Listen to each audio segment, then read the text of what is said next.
Well, hello everyone. This is your host, Uncle Louie, welcoming you to the phenomenal, the long awaited episode 10. Yes, episode 10, episode 10. It's been 10 episodes, including this one, that we started everything out. And kind of, began the origins of it all. So, in this episode, titled The Crushing Mystery, I'm going to kind of cover exactly what the title implies, the crushing mystery. Now, many of you might think, the crushing mystery? Uncle Louie, what is that? I have no idea what the crushing mystery means. Is it a mystery that kills you? Or is it a mystery that has a car over your back or something? No, it does not. The crushing mystery basically means it's a mystery. It's the mystery behind the ill-fated, almost dreadfully painful crush.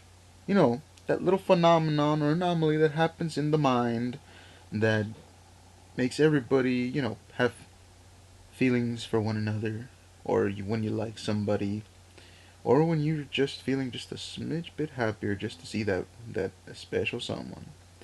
So yes, I'm going to kind of be going over that and some of my personal experiences with this phenomenon, this anomaly, this mystery. Yes, mystery. So the crushing mystery. Well, I'll tell you this much, listeners, loyal Uncle Louians. Yeah, I think I'll call you all Uncle Louians, loyal Uncle Louians, or loyal Louians. Loyal Lose. There we go. Loyal Lose. You're all going to be called Loyal Lose. But the crush, what does it mean? And I think I've explained it early, a couple moments ago actually. But really, what does it really mean to have a crush? Because in order to really solve the mystery, or the crushing mystery, in order to solve it, you gotta understand what's the mystery about. It's a crush. Now, a crush is typically gotten when some event, in at least this is my opinion of it, whether some event or some phenomenon out there, physical phenomena out there, causes you to see someone in a new light or in a new way, or it makes you just notice them in general. Because we've all had those people that either want our attention or don't want our attention, and you never notice them. For the life of you, you could care less. Honestly, you're oblivious to their existence. But then all of a sudden something happens, whether it be going to a pool party or going to the pool in general, or playing sports and it's a hot day, so you got to wear shorts and a nice shirt and a cool shirt, or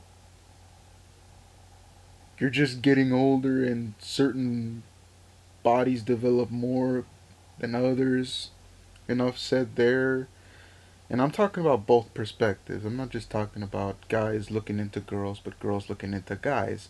You notice the changes. Some change has to have happened for you for it to cause you to notice. To notice the crush, to have the crush in the end. It's like, why do you have the crush? Well, I don't know. You were with them, you've known them for a long time, or you passed by them a million times, but yet you never paid attention to them until now. What's different? Well, obviously, it could possibly be, it's possible but not limited to, the things that I mentioned. If anything, I honestly believe that it's one particular event that causes you to kind of see that person in a new light, or on the other side, to kind of like notice the fact that basically respond to the fact that they're even there, you know, kind of acknowledge their existence. And so now that we've kind of have a semi-authentic definition of a crush, next thing we gotta know is, so what's the mystery behind it? Well, Uncle Louie, if it's as simple, if it's as simple as that to kind of explain the crush, then what's the mysterious part about it? What is there a mystery of in it of itself? Well, this is more of a deeper mystery, you know? It's not like a this is not an overall mystery that explains just the crush itself. No, we can explain it. There's infinite ways to explain crush. But the mystery behind it, what I believe is one of the true mysteries behind the crush, the crushing mystery, is, and this is just, I guess this does definitely applies to me, and I'm more than sure it's got to apply at least one other person, whether it be a guy or a girl. I know this applies to someone else, at least one other person. So bear with me. Sorry, I'm building up a little bit too much, but bear with me. But yes, the crushing mystery is basically kind of for those people like me and maybe one other person or more that out of nowhere we get crushes. You know, that's the normal part. So far, you're with me so far? We get a crush, right? No big deal, you know. Pretty girl, pretty guy, depending what you're into, you know. And then all of a sudden, you know, you find yourself in this place where, again, this is still going normal. It's like kind of the normal crush thing, where it's like you want to get their attention in some way, or you want to talk to them, whatever. You go ahead. Now, let's up to there. You get, you know, it's the same thing. There's nothing different. Same thing you would do if you had a normal crush. Nothing mysterious about that. But now you move ahead a little bit forward. You know, you move ahead to the point of the moment of truth, basically. The moment of truth, where by some means you're going to ask this crush of yours, in a sense, whether they like you, or you're basically going to confess. It's the confession. It's a confession. You know, it's not necessarily limited to. And I'm sorry if you hear some crazy lady in the background. Please ignore her. Please ignore her. But like I was saying, you know, you kind of go into the confession itself. You know, you go into that state, that stage of the crush itself. You know, the crush. Now there's where the mystery begins, because right there in the confession, for some reason, like I said, this applies to me and maybe just maybe one other person or possibly more. Who knows? But for us, you know, and I'm just gonna say us, just so I don't have to repeat that whole long introduction. But for people like us, at this point, once we confess and whatnot, there's always it can go either one of two ways. This is I should have backed up a bit. There's a portion there's a possibility before you even confess, and there's a possibility when you confess. Okay? And there's a possibility when after you confess. So these are the three possibilities that happen to people like us. And I've explained what that means. So the one before confessing, you find that your crush is already talking to someone else. And I mean, all these things will apply every single time you have a crush. Doesn't matter how old you are. Doesn't matter who you really are or the experience itself. But like 99.99% of the time you have crushes and you try to confess and you try to, you know, go progress forward with that relationship to be formed. One of these three things always happens, guaranteed practically. So the first one, like I said, you find out that your crush is talking to someone else that they're interested in, or someone else that just maybe popped up out of nowhere. So that's a mystery. Number two, when you confess. This one's when you confess. So this is right in, you know, if there's three stages, this is stage two. You know, the second option, where everything's going fine, and then what you confess, and then all of a sudden, well, not all of a sudden, but you know, you confess and you ask if they feel the same way, but then you just get shot down. You get shot down, you know, and it's like, and I'm talking about confessing to potential partners that you've, or to crushes that you've like gotten the chance to know. Because if you just start doing this not too long after you get to know them, that's just weird. You know, there's no Like, they don't know you. There's no foundation for you to build anything upon, much less a relationship. If if you barely even know each other, you're barely even acquaintances, so you don't even have anything to go off of. Just saying, for the people out there that love to move fast, please stop. Please stop. Take time. Be patient. Get to know them. Truly know them. Don't just rush everything. That's just not how it works. Anyway, back to the main to what we were talking about. So during the confession, you know, you you get shot down, and this one is actually the one that is the most mysterious, and honestly, to me, it actually is creepy and scary at the same time, and you'll see why. So I've had a lot of experience. I'll go into a story for this one. So I've had a lot of experiences with asking girls out, and after getting to know them, some that I've gotten to know well, and some that I just kind of rushed into.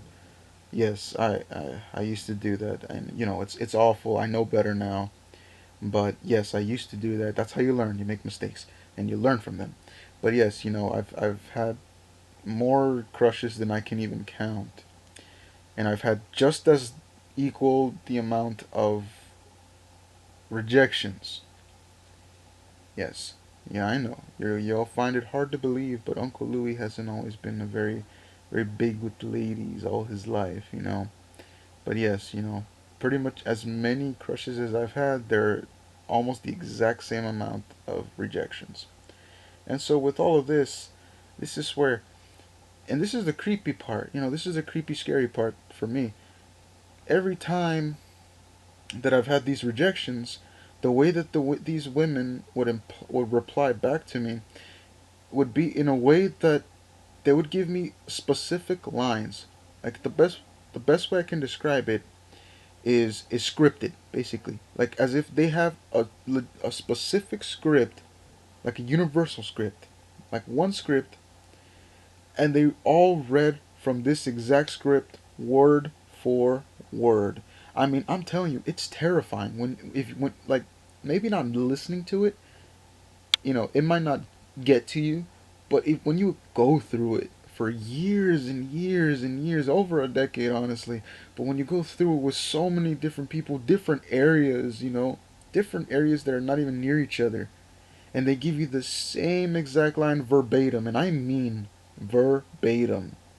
I'm not talking about, oh, maybe they just have the same meaning but with different word. No, I'm talking about like word for word, exactly the same, like a script, as if you're going into a movie and you have to do this specific line this specific way, scripted, verbatim. And that's just terrified me.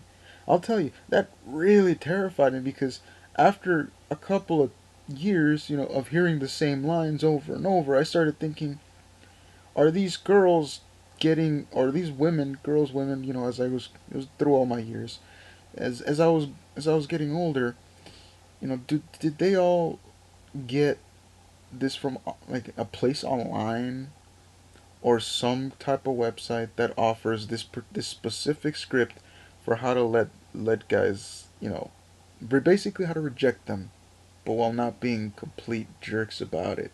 Because let's be honest here, guys aren't the only jerks out there when they turn down women, because that's kind of the common thing, the common know-how.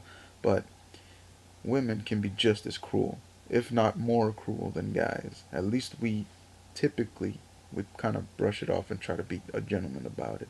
At least the decent human beings. I'm not even gonna say good guys. No, just decent human beings would just kind of let you down easy and say, "Well, you're just not the one for me." Just leave it at that. You don't have to kiss ass and you don't have to baby them, but you know, you gotta make a point, but you don't need to insult them either. So it's this particular script, these words repeated via script, verbatim, word for word. It terrifies me, because I really do believe, at least now, as silly and as absurd as it might seem, you know, I truly believe that there is some sort of resource out there, whether it be a book or a website, excuse me, a book or a website out there that has these particular lines to reject someone word for word, and that women of all ages, as soon as they can date, basically, they all download this or buy this book or whatever, and they use it. They learn it, so they don't need the book or the PDF file or whatever anymore. They don't need the text anymore. They have it memorized, and that's the scary part. It could just be that I just happen to have that kind of. I wouldn't even call it bad luck. It's just weird. It's just weird, and honestly, that is the kind of the whole purpose of this podcast, of the name itself, the crushing mystery. That was the mystery itself. There's one more factor to go into, but mainly this is the main one. This is the one that is the mystery behind the crush, behind all of my crushes.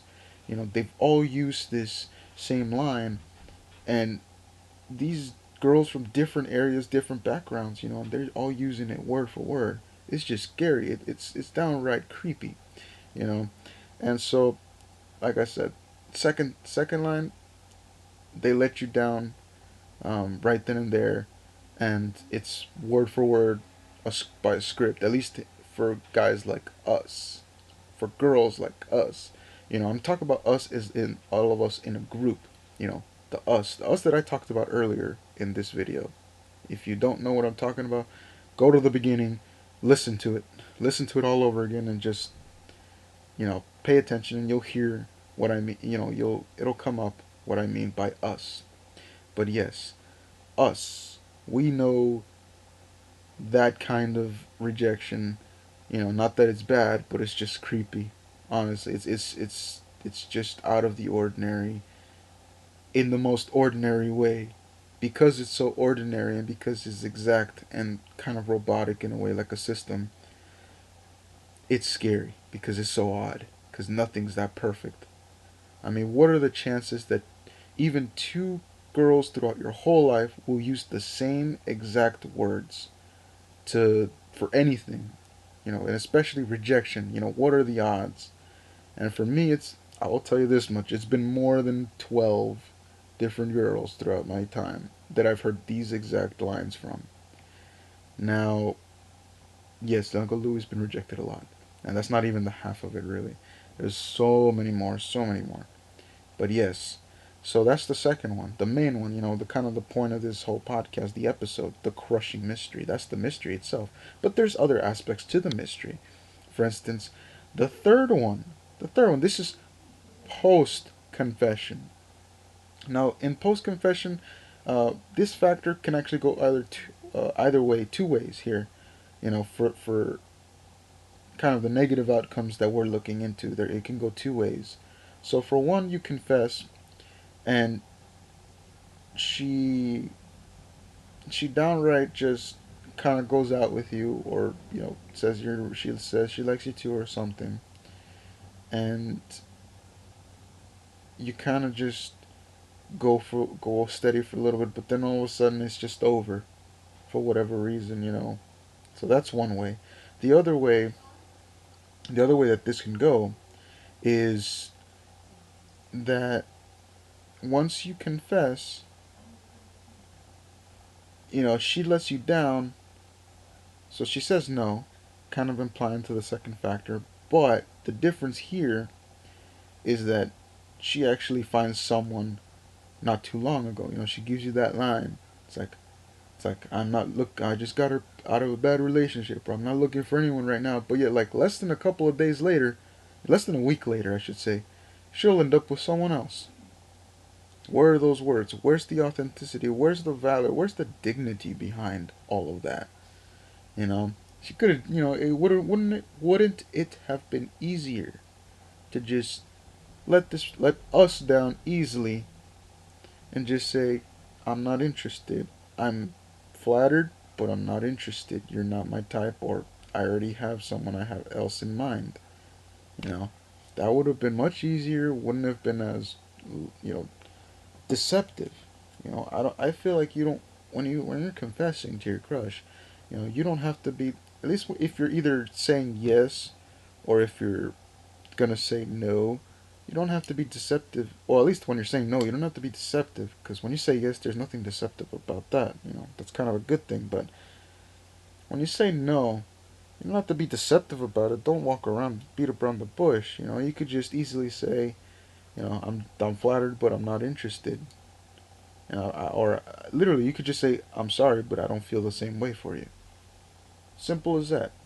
You know, I feel like both guys and girls try to make this kind of thing too complicated, too complex. How hard is it to just say I like you, or I'm fond of you, or I think you're wonderful for X reasons, and I'd like to get to know you better. And if we get to know each other better over a good amount of time, if we both feel we're ready to take that next step, then we'll take that next step and we'll go out. And try to start something. Try to start, have the beginnings of a shared journey through this life. Add a little bit of spice to each other's life. I'm not just talking about sexual stuff. It is. I do believe that is important, but it's not the only thing that's important. You gotta find ways to bring the best out of each other. I'm kind of going off topic. This is for another podcast. Kind of spilled the beans on this one, but yes, this will be relationship stuff. Will be in a soon to be coming podcast episode. But for now, we're good. We'll get back to the crushing mystery. So, all in all, you have kind of the abnormalities, I should say, of the pre confession, while in the confession stage, so the interlude, I guess you could say, and post confession. Now, out of all of these, honestly, the middle one is probably the creepiest in total. In all three, the most hurtful, I believe, is the post confession. You know, one where she tells you no or gives you some reason not, basically a no, and yet she gets someone else like not even a week later. Now that one, I've gone through that one. It did hurt. It wasn't so like it wasn't like out of a 10. I would give it like a good 5, 6. I felt it was there, kind of tugging, but it wasn't breaking me down. Not even close. That's the thing. Not a lot of people have that mental stability to kind of keep themselves grounded in that sense of, you don't need this person to live. Like you've survived practically your whole life without them. I think you'll be fine. It's nice to know that you see someone special and you see someone else as special, but that doesn't make them your whole life. You know, I don't think the time has just, the lack of time that you've spent with each other has basically justified the fact that you don't need them to be alive or to feel this or to feel that. You know, there's a lot of mystery surrounding the crush, honestly. Kind of to go on a side note here, just very quickly. You know, the the true essence of the crushing mystery really was and is about those exact verbatim lines or that script that just seems to pop up a lot. It seems to pop up almost everywhere. Here, there, for people like us. Again, if you don't know what this means, go towards watch. Listen to the beginning of this episode and you'll find out. But all in all, I also believe in this is really going to be out there. So brace yourselves, listeners, because this is really out there. I mean, like this is really far out there. What I'm about to say. So get your seatbelts on because this is about to take you on a spin to the moon, probably even further than that, probably to Saturn. Why? I don't know. Maybe Neptune because King Neptune lives up there in Neptune. But yes, but honestly, one of the crushing the crushing mystery, one of the mysteries within it, the true I'll say metaphysical anomaly, paranormal, something paranormal. I'm not talking about just ghost paranormal. I'm just using that word lightly, very lightly. But paranormal in the sense that it's just out of the ordinary. You know, this this concept, I should say, that as soon as you have a crush, something always happens. And I mean even if in the beginning you get the attention, the good kind of attention that basically is justifying, you know, through either body language or through actual verbal communication, that this other person is interested in you. Your interest is interested back. For some reason, somewhere along the next, the whole crush stage, before confession, basically, before you confess your feelings, something happens. It's not much like, even if you do talk to this person, 'cause, I understand if you don't do anything about it. So this person feels like, oh well, my feelings are left unanswered. I'm just gonna give up and move on to someone else. So I understand that if you don't make the effort. But if you make the effort and yet all of a sudden something still happens, that's the paranormal phenomena. That's the paranormal anomaly that's going on. And like I said, I use the word paranormal very, very loosely, just to signify something out of the ordinary. But there's always something that has to go down, that has to go wrong. Something that gets mixed up in this cosmic universe of syncopations and discord and all of that. You know, Somewhere in this particular matrix, in this system, there is a glitch out there that is preventing certain processes and actions to be done, and because it's preventing it to be done, we get taken on alternative parallel courses of this path that we know not where we'll end up. But for sure, if anything, the only thing we do know is that we're gonna end up in the place that we had in our mind, the back of our minds expected.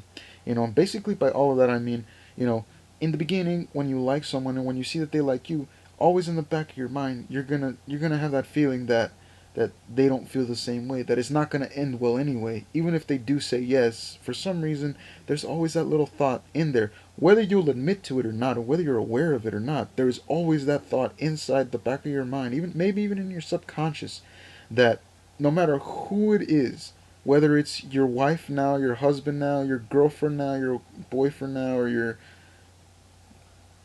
friend, soon to be something more, whatever, when it comes to just interest in each other, interest in, the relationship itself, there's always that thought in the back of your mind and throughout the whole encounter that says, I, excuse me one second. I lost my train of thought just a little bit. But there's that little bit in the back of your mind that says we're not gonna end up together. This isn't gonna happen. Even if it happens, it's not gonna happen. Yes, I remember, thankfully. Yes. But that's the thing. That's the thing that most people aren't even aware of. They just say, don't have that mentality, throw it out, think positive. Yeah, it's thinking positive is great and all. I support that. But that doesn't mean that negative thought. It's not an emotion. It's just a thought. And it's not necessarily even negative. It's just perceived as negative. But we'll call it negative just because people don't understand anything that's not polar. You know, Everything either has to be black or white. They don't understand anything in between or anything beyond that. So I have to put it in polar terms. So this negative thought, this black colored thought, black and white, if you're trying to make differences between the two. But this negative thought is always in the back of your mind. Even now, if you're in a relationship, that thought is always in the back of your mind. Because even though you're with the person you're with right now, or if you're going to get into one in a relationship, for whatever it may be, or even if you just have a crush and it hasn't, you're just starting out, like you're not even friends, you don't know each other, you just have a crush. In the back of your mind, there will always be that little thing, little black thought. Sometimes it's there, bluntly in display, and sometimes it's so deep in the subconscious that you're not even aware of it. But there's always that part, that little thought in your mind that always says, this isn't going to work out. Even if it works out, it's not going to work out. It just so happens that some people are more receptive to hear this kind of thing. Not that it actually talks, I'm just saying, that's kind of crazy. But I'm saying, some people instinctually can feel if something's going to work out or not. And because of this little voice in the head, and again, this is not psychotic talk. This is not mental illness type of talk. This is just a way for me to phrase these occurrences in a way that you all can understand. you know. But these thoughts, these negative thoughts, always linger. That's what I'm telling you. You know, that's the basis of it. These thoughts always linger. They won't leave you. They will be there, and they'll stalk you for the rest of your life. Honestly, you know, I don't think there'll ever be a time, unless you're dead, that they'll leave you. The only difference will be is if you do have someone, it kind of puts like a bunch of guards and walls, you know, so that that thought can't influence you anymore, and you can't hear it. But again, you know, I think that's the true crushing mystery, the mystery of the crush. I should say that you know, what I said in the first half and what I'm saying in this second half, honestly, because this is the second half I spent pretty much talking about what I just talked about a few minutes ago. But that's the crushing mystery. You know, there's many parts, there's many more parts to it, but these are main ones that I've decided to kind of get into, even if I didn't exactly do the best job in how in explaining it or in giving examples or even just the organization of it all. Just know these two things are just some things that I wanted to pick out and kind of make the listener, you know, you the listener, and yes, I'm talking to you, but you the listener, I want you to be made aware of all this, you know. Don't have that closed mind. Don't shut yourself out of that loop that we call crush, the positivity, you know. Live in the positive. Live in the positive. Yeah, I know it sounds a little bit different, but yes, live in the positive and embrace the negative too. Honestly, I know it's conflicting. It's not. It's polar, but it's kind of like a paradox. It's a conflicted paradox. Embrace the positive, but embrace the negative. But how can you embrace two when they're the opposite thing? So if you embrace one, you're not embracing the other. But if you embrace the other one, you're not embracing this one. So no, I'm just saying, embrace the positive. Take that into aspect. You know, dream big, dream happy thoughts in a sense, or have happy thoughts, and also embrace the negative in a sense. Take it, learn from it. Go into the rejection section. Learn from those mistakes. Don't do it again. You know, get to know them. Get to know them. Establish a foundation. I'm sorry, I'm getting back into relationship stuff, but yes, you know, establish foundation. Just a little tip for all y'all listeners. Little extra if you've made it this far into the podcast.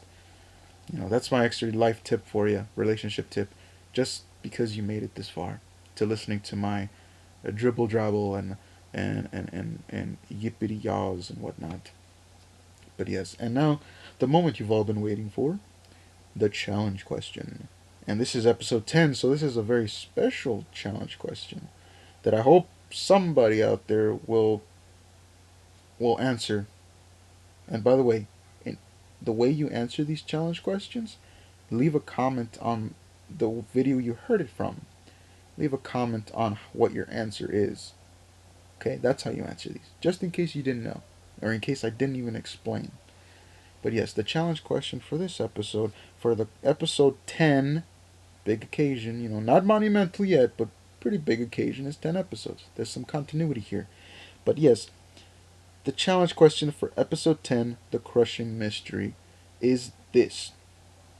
What is something about having a crush, in a sense, you the person being in a crush situation, that you like someone or that you have a crush on someone, what is something that always mystifies you, something that kind of just shocks you in a sense that like I said, it mystifies you, it kind of confuses you, it's a mystery. What's your crushing mystery? Because I know everybody has their own. So what's your crushing mystery, you know?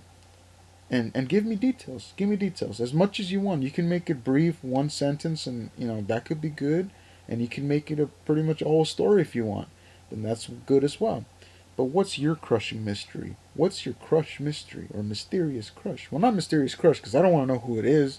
But I'm talking about the aspects here. You know, what is your crushing mystery? What is a mystery about the stage of a crush or being in a crush that really kind of is just so mysterious to you, mystifying. I like that word, mystifying. You know what? A little fun exercise before we finish off this episode. I want you all who are listening to repeat after me Once I count down from 1, and I'm gonna say mystifying, I want you all to say it with me. If you can do that, that's how I know you're a loyal Uncle Louian. Uncle Lou. Uncle Louian? Yeah, I think I said Uncle Louian. Let's just leave it at that. You'll be a loyal Uncle Louian. So remember, after I count down from 3, I'm going to say mystifying. And I want you to say it with me, okay? 3, 2, 1, mystifying. One more time. I'm just going to say it. I'm not even going to count down. Mystifying. Yeah. So hopefully you all can answer that challenge question. And until then, this is Uncle Louie, your host, saying good morning, good afternoon, good evening, and good night. Y'all have a good one, alright? Take care.